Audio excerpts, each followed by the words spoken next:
Elade banyebo ne basebo amanya gange bampita Birabika Enoch Francis nga ndi musawo ajjanjaba abantu abalina obuzibu ku mutwe. Nti leero mu video yaffe twagala kwogera ku kintu kye bayita spiritual self care. Nti tulabira tutya obulamu bwaffe obw'omwoyo. Nti mu video zaffe zasooka twagamba self care nti bino ebintu bye tukola bulijjo ne tu reducinga stress mu bulamu bwaffe ne bituyambako naffe okubeera n'obulamu obulungi. Kiringa wolaba otwala motoka mu garage ne bagirongoosa emipiira n'obanga bw'obanga ogenza okugivuga nti otambula bulungi. Naye oba eyo emotoka togitute mu garage nti osobola okugivuga ng'otambula ng'ogenda awantu nti nekola ki nefuna kitesa breakdown nosanga nga tekyatambula kikyagenda mu maaso. So n'obulamu bwaffe busobola okubeera ng'emotoka nga togikoze service etuuka awantu nefuna breakdown n'olema okweyongera mu lugendo lwo. So leero twagala kwogera ku ki engeri gy'okulabiramu omwoyo gwo, spiritual self care, kukwatagana ebintu by'omwoyo weerabira otya.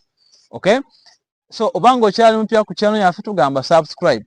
So ekisooka nti funa akadde, study the word of God, funa akadde k'okusoma ekigambo kya Mukama. Nti ekigambo kya Mukama kiringa wolaba amata n'omwana. Nti omwana oba tanywedde mata tasobola okula. Okay, so ekigambo kya Katonda kirungi oba emmere yaffe ey'omwoyo. So funa akadde ok'okusoma ekigambo kya Katonda, naye nga tulina okukisoma buli lunaku. Kiringa wooli emmere buli lunaku kujjako nga oba oli mu kisiibo, naye ng'emmere tulina okugirya buli lunaku. So n'ekigambo kya Katonda tulina okukirya buli lunaku, tulina okukisoma buli lunaku. Then ekyokubiri nti tulina okuba nga tusaba buli lunaku. Okay, nti funa akadde weeyogerezeganya ne Mukama wo. Okay, kano akaaganyo ke tusobola okwogera ne Katonda. Manye ebiseera ebyo abantu bali teboogera ne Katonda, naye kati saawa zino Katonda yakuwa akaaganyo nti kano ke kaseera k'osobola okumugamba ebizibu byonna ebikusumbuwa waka, ebikusumbuwa ku mirimu, ebikusumbuwa mu kyalo. Nti kano akaseera akokola ki? Akaseera k'okusaba. Okay, then ekyokusatu tujja kugamba nti make time for reflection. Nti bw'ogenda kangambe mu kereziya n'owulira ekigambo kya Katonda, bw'ogenda mu kanisa n'owulira ekigambo kya Katonda, oba ogenze akaseera n'osoma ekigambo kya Katonda, nti funa akadde olowooze mu bintu ebyo engeri byekukwatako mu bulamu bwo, how they apply in your life. Okay, so kino kirungi eri obulamu bwo. Ekyokuna tugenda kwogera ku ki? Nti find a spiritual connection in your community or wherever you are. Nti funa abantu b'okwatagana nabo mu mwoyo. Okay, nyiza okuba nga abooluganda Mukama. Nti bw'ofuna spiritual connection n'okwatagana n'abantu abaagala kumanya Katonda, abantu abaagala okukola ki? Okuweereza Katonda. Nti naawe kikuyambako okula mu mwoyo era osanga abantu abo bakuuzaamu amaanyi mu bintu bya Katonda. Okay, ekiddako nti tugamba nti be open to not knowing. Nti beera omuntu asobola okugamba nti kino ekintu sikimanyi, sooka onjigirize. Waliyo abantu abasobola okwefuula nti buli kimu nga balowooza bakimanyi, ne weefuula amanyi ekintu naye nga muli munda naawe omanyi nti kino ekintu kino sikikola ki? Sikimanyi. So obeera ng'oli muntu ali open oba omuntu asobola okugamba kino kintu sikimanyi leero, sikimanyi, then ojja kubuuza omuntu oyo nti okay, bakikola batya? Bayibuli bw'eyogera ku kino kikwatagana ku ki? So kino kirungi eri obulamu kubanga owakaaganya abantu okusomesa ebintu by'otamanyi ng'omuntu. Then ekirala nti engeri gy'okulabiramu obulamu bw'omwoyo nti funa akadde ek'okuyimba. Okay, ng'oyimba ennyimba ezitendereza Mukama. Nti kino kikuuzaamu eri amaanyi. Oba ayinza okuba nga waliwo obuzibu bw'oyitamu, naye bw'obanga oyingidde mu ttendo ojja kusanga nti ebizibu byonna ebibadde ebikusibye ku bwongo bijja kukola ki? Bijja kugenda. Kubanga bw'obanga oyogerezeganya n'Omukama ng'oyimba, eyo stress ekuvaamu mu bwongo, ekuvaamu mu mubiri, n'otandika okuwulira obulungi, n'okuwulirako n'owulira nga a sign of relief.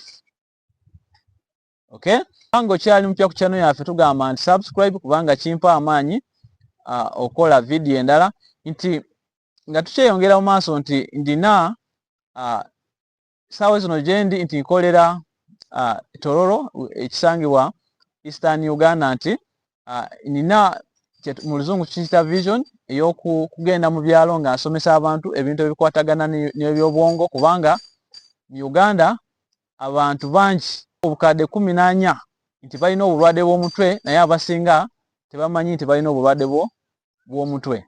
So kati ina vision ey'okusomesa abantu mu byalo, ey'okusomesa abantu ku radio, okay, n'okugenda okukola kye bayita outreaches. Okay, okugenda outreaches nemba wandikira eddagala nemba counselinga.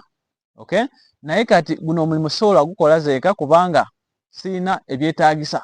Twetaaga eddagala, twetaaga abantu abasobola okuteekamu ssente ne tugenda tusomesa abantu, twetaaga transport, twetaaga okugenda ku radio ne tusasula ssente ne tusobola okusomesa abantu. So then ekyokubiri nti njagala kubanga ngenda na Kivale gye nalinga nkolera nga nsijanjaba abantu alina obuzibu ku mutwe nti gavumenti ya America omwaka gwa 2025 nti yakomya okusupportinga zino organization ezisinga ezikola ku bintu by'omutwe. Nali nkola ne medical teams, so eyo abantu bali mu buzibu kubanga tebalina abasawo abatendeke abasobola okubawandikira eddagala ettuufu, abasobola okubawa counsel omutuufu. Okay, so kati wano twetaaga abantu abasobola kufacilitating ezo kliniki zaffe na Kivale buli mwezi abasobola okuteekamu ssente banatugulira eddagala. Abantu ebo beetaaga engoye, beetaaga ebintu bingi, naye obuyambi bwo bujja tuyamba nnyo kubanga tujja kubanga bagamba nti mu Luzungu tugamba mental health is a fundamental human right. Okay, so tujja kweyanza nnyo kosa obanga oyagala kupatana ninga naffe oba okuteekamu ssente nti namba yaffe eri awo ku screen, osobola okucontactinga ne twogerezeganya ne tulaba engeri gy'otuyamba okuyambamu eggwanga lyaffe abantu okubeera n'obulamu bulungi. Okay, n'ekirala nti kinaasembayo nti fune ekiseera eky'okwogezeganya oba ekyokuwulira zino enjogera ezizaamu amaanyi oba mu Luzungu gye tuyita inspirational talks. Okay, bw'owuliriza ezo talks ziyinza okuba nga abantu ba Katonda be bazogera nga zikuzaamu amaanyi engeri gy'olina okubeeramu mu bulamu bwo obw'omwoyo nti zino nnungi eri obulamu bwo. Okay, n'ekisembayo nti fune ekintu eky'omugaso eri obulamu bwo nti okifunire ekifo mu mutima gwo okitereke.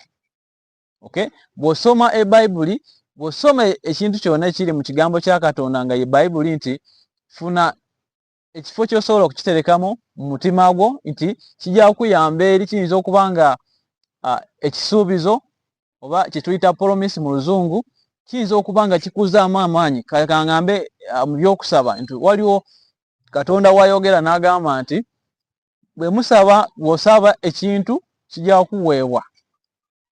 If you ask anything in my name, I'll give it to you. Bw'osaba ekintu kyonna okuyita mu linnya lyange nja kukola ki? Nja kukuwa. Nti bw'okifuna ekifo n'okitereka mu mutima gwo, ekyo ekintu kijja kuyamba nga olina obuzibu, ng'olina stress, nti bw'ogenda eri mu maaso ga Mukama kino ekintu kijja kukuzaamu amaanyi. Okay, so neyanziza nnyo okulaba video zange era wonna we muli, neyanziza nnyo era video mu sharing n'abantu abalala bazirabe. Obanga tonaba ku subscribinga nti subscribe kubanga kimpa amaanyi okola video endala. Kambale mu video yange nga twogeraganya ku ki relationship self care nti kubanga oli mukyala waliwo gw'oyogezaganya naye oba muli mu dating obanga waka oba olina omukyala oba abaana nti twogezaganya tutya, how can we take care of yourself. Katulabagane mu video yaffe eyo. Mwebale.